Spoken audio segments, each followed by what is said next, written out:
So the live stream for today is making room for the dream. You say you don't have time to work on your dream, but do you actually know where your time is going?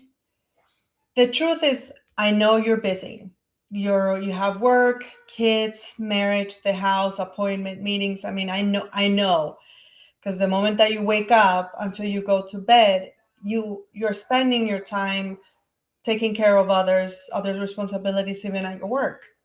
So it feels like you have no time to be able to even stop and think or pause and ask yourself, what do I really want? Which is what we've been talking about for the past several weeks. I've been doing these live streams consistently and just giving, and if you go back, you'll see that every week is a theme and I talk about it. So you can always catch them on my page or wherever, so you can see what I've been talking about.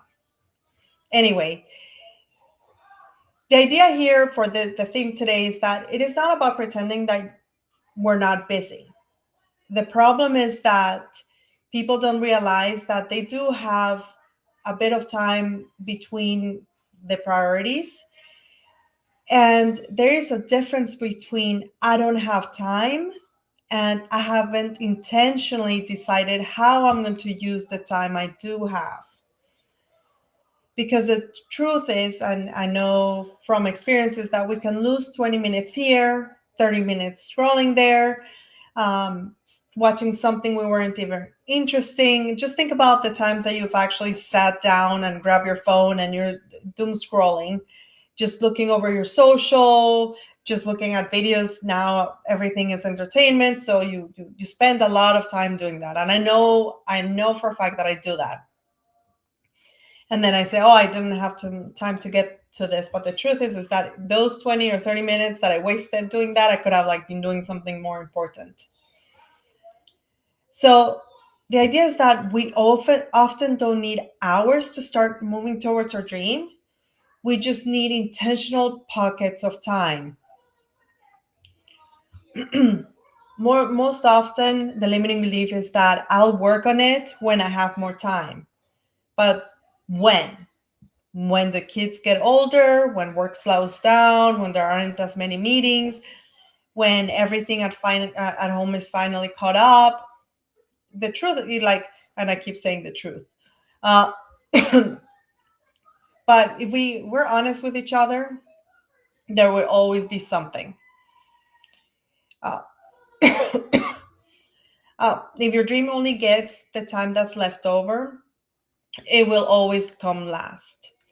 So because we're not putting our dreams as priority, we really don't actually find the time for those dreams.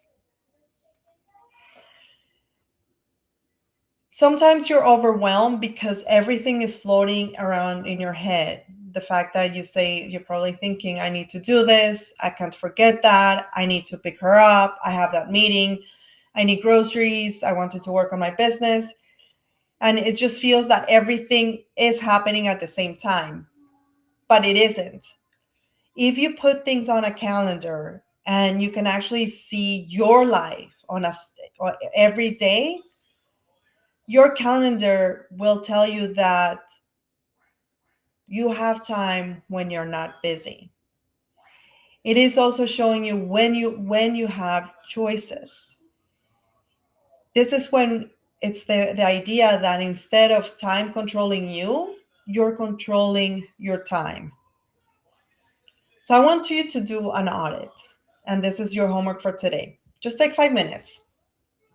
Open your calendar, whether it's a digital calendar, paper planner, whatever you want to use, and put the things that are already spoken for. For instance, and I'll give you an example for me.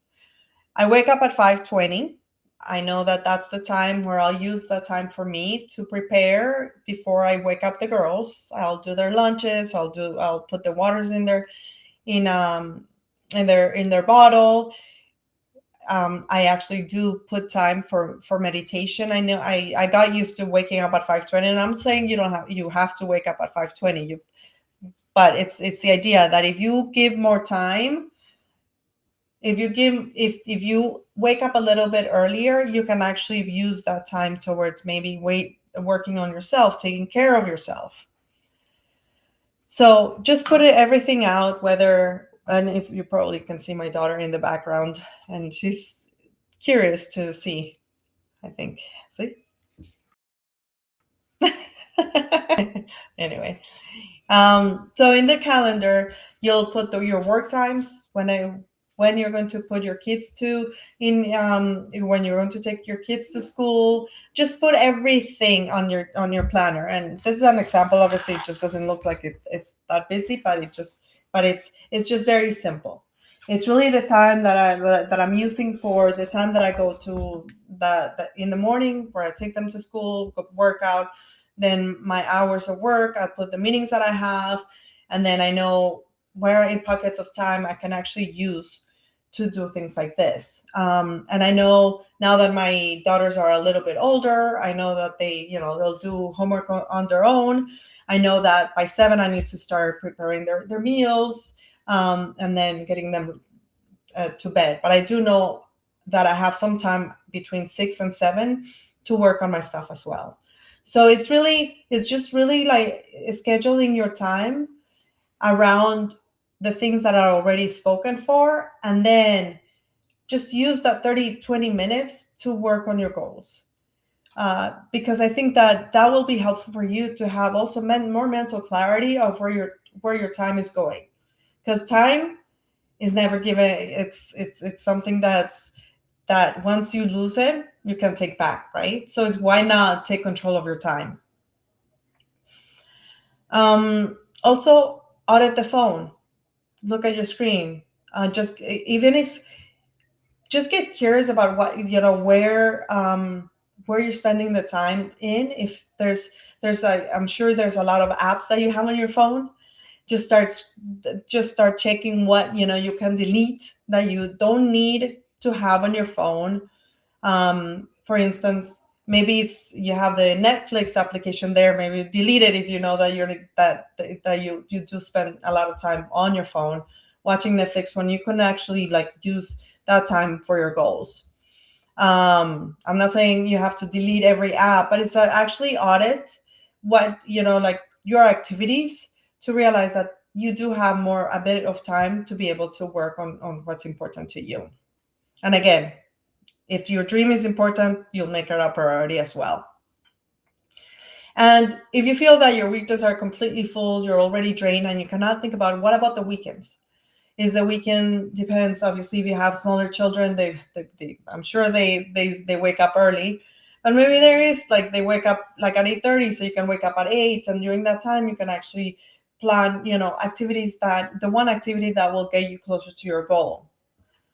Or Sunday, maybe, and maybe there's times when you could take them to the park, and in the park you can do something that could be for you.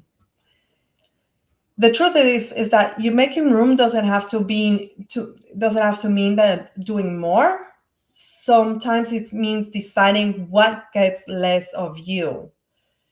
And one author or personal development leader that I truly recommend looking into is Dr. Benjamin Hardy. He wrote a book called 80-20. And in this book, he says that 80% of your time is spent on things that are not priority. They're non-productive activities, whether it's like you stand up, you walk around the house, you start cleaning, instead of like actually putting the time to work on that 20%. And the 20% is really what will get you to your goal faster. So think about that. All of this I'm saying is because it is important to start taking care of you and making you a priority. When you make time for your dreams, that means that you're telling yourself, I am important. And it is part of self-care, like while it's, working out, eating clean, preparing your own foods, taking a bath, taking that time to meditate. It's really focusing on you, Because when you start taking care of you, you will be less overwhelmed. And your family in the long run will benefit from this. Um, and I just leave you with that final thing. Just take that time to audit whether your non-productive and your productive activities. And when you start looking through just for 3 days to start thinking about where else you could have changed, because that's how we start forming different habits, and that's when we start creating different results. I'm not saying create a 5-year plan, because honestly, when we start thinking about so far ahead, we'll just leave that as I'll start tomorrow.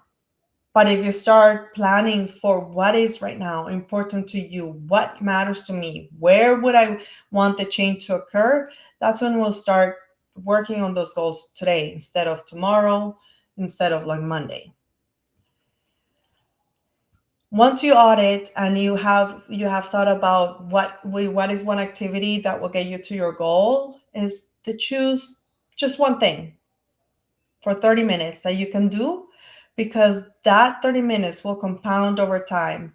And if you've heard about the compounding effect, it's like the small things that you do over time creates a bigger result. I think that most people focus so much on the bigger result and they get overwhelmed with that idea that they don't realize that it just starts with a small action.